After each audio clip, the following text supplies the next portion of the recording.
Now I will talk about the Ukraine-Russia war or the Russian invasion of Ukraine, known in Russia as the Special Military Operation.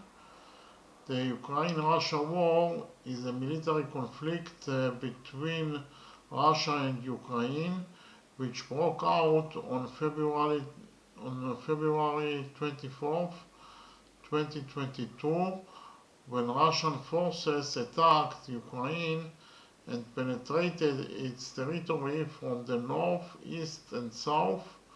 At the same time as the ground attack, the Black Sea Fleet imposed a blockade on Ukrainian ports. The invasion was the culmination of low-intensity conflict between the two countries, which began in 2014 following the change of government in Ukraine, when Russia unilaterally annexed the Crimean Peninsula and pro-Russian separatists in eastern Ukraine took control of territories in the Donbas region with indirect Russian assistance. In the first 3 days of the invasion,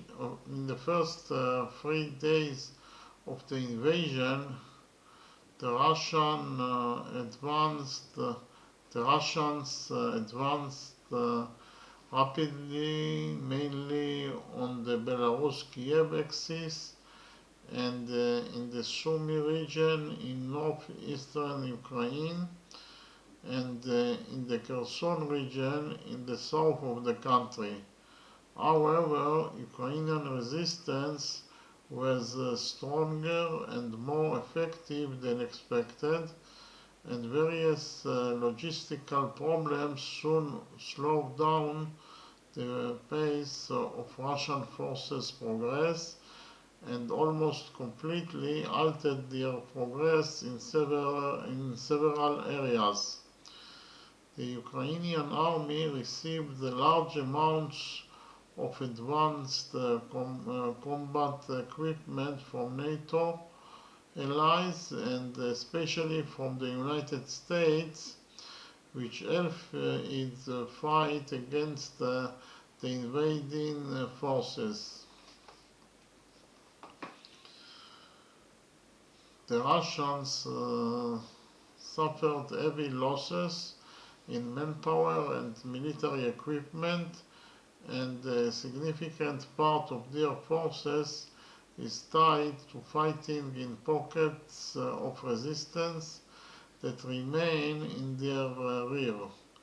The Russian Air Force was unable to obtain absolute air superiority, and its activity in the territory of Ukraine was quite limited. However, the Russian offensive in southern Ukraine had significant ground gains. By mid-March, the Russians had taken control of the southern part of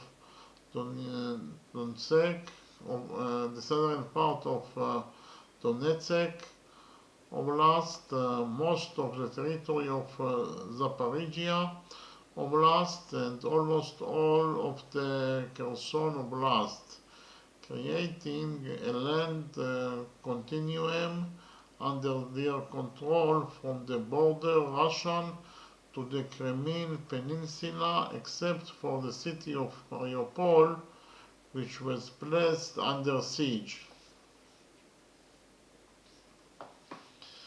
As the war continued, it assumed the character of an almost static war of mutual attrition. Beginning in mid-March, the Russian forces in northeastern Ukraine moved to defense, and the Ukrainians began to take the initiative in their own hands and carried out a series of counterattacks in those areas as well as in Mykolaiv district in the south of the country, where the Russian attempt to extend their bridgehead west of Dnieper River, west of the Dnieper River, west of the Dnieper River failed. At the beginning of April 2022, the Russian army withdrew within a few days from almost all the territories it occupied in the northeast Ukraine, in the districts of Kiev, Chernihiv and Sumy. The Russian command began redeploying the forces which had evacuated from those districts with the intention of concentrating the offensive effort in southeastern Ukraine and, and completing the takeover of the entire Donbas region. However, although in mid-April, Ukrainian and Russian sources announced the opening of the second phase of the campaign or the battle for Donbas, in practice no large-scale Russian attack was conducted in this area. The Russians continued to carry out a series of limited attacks, mainly in the north of the Donbas, and the rate of their progress remained extremely slow. While the Ukrainians conducted counterattacks mainly in the area of the city of Kharkiv. The main Russian achievement during April was the capture of almost the entire city of Mariupol after heavy fighting. At the same time, the ground campaign, the Russians continued to attack mainly with cruise missiles a large number of targets deep in the territory of Ukraine, with the aim of damaging vital military and civilian infrastructure and shipments of military equipment from the west and cutting off the fighting scene in southeastern Ukraine from the west of the country. In the second week of May 2022, the Russians managed to break out the small salient they held in the area of the city of Popasna, created a large bulge in the front line in the north of the Donbas, and reached a short distance from the important crossroads in Bakhmut. Towards the end of June 2022, the Russian army launched a major attack from several directions on the Sovorodonetsk, Lysychansk region, and by July 4th, the city of Lysychansk, the Ukrainian outpost in the Luhansk region, fell into the hands of the Russians. The Ukrainian forces who defended the area had to evacuate it quickly after suffering heavy losses and retreat west towards Seversk in order to be saved from encirclement. After the withdrawal from Lysychansk area, the Ukrainians recognized on the Seversk-Soledar Bakhmut line, and the front line in the Donbas remained significantly unchanged during the next 2 months. At the end of August 2022, the Ukrainians took the initiative and carried out a series of large-scale counterattacks in various areas of the front.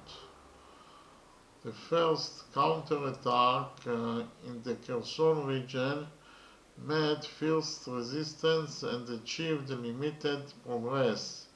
However, the second attack, launched at the beginning of September in the sector north of the city of Balaklia in Kharkiv district, achieved a deep penetration of the Russian defense system and was a complete success. The Russian command had to evacuate within a few days almost all the territory under its control in the Kharkiv region, including the Isium area, and retreat to the line of the Oskil River. In the second half of September, two significant events took place with the potential to change the course of the war in Ukraine. On the 21st of the month, Putin announced the partial mobilization of the reserve forces in Russia, and the Russian Minister of Defense announced that in the first phase, about 300,000 reserve soldiers would be recruited to reinforce the Russian forces fighting in Ukraine. At the same time, the Russians announced the holding of referendums in the districts of Donetsk, Luhansk, Zaporizhia and Kherson on the annexation of those districts to the Russian Federation. Following the results of the referendums, which were held in the territories controlled by Russia in the aforementioned districts between September 23rd and 27th, the Russian equivalent announced on September 30th the annexation of the 4 districts of Ukraine to Russia, even though Russia didn't control some of them, a move that was widely condemned internationally. Despite the annexation, the Ukrainian army continued to attack and retake territory in the regions annexed by Russia. In the north of the Donbass, the Ukrainians scored the Oskil River line and created a wide bridgehead on its eastern bank, but their progress in this sector was almost completely blocked by the Russian forces. In southern Ukraine, the Ukrainians continued to attack the Russian bridgehead on the west bank of the Dnieper in the Kherson region. In early November, the Russian command decided to evacuate the bridgehead on its own initiative, and by November 11th completed the evacuation of its forces from the bridgehead, a move that allowed the Ukrainians to liberate the city of Kherson and retake about 30% of the territory of Kherson district. The war resulted in extensive international sanctions on Russia and its condemnation, and the mobilization of the West to help Ukraine with arms and money. Sweden and Finland announced their intention to join NATO.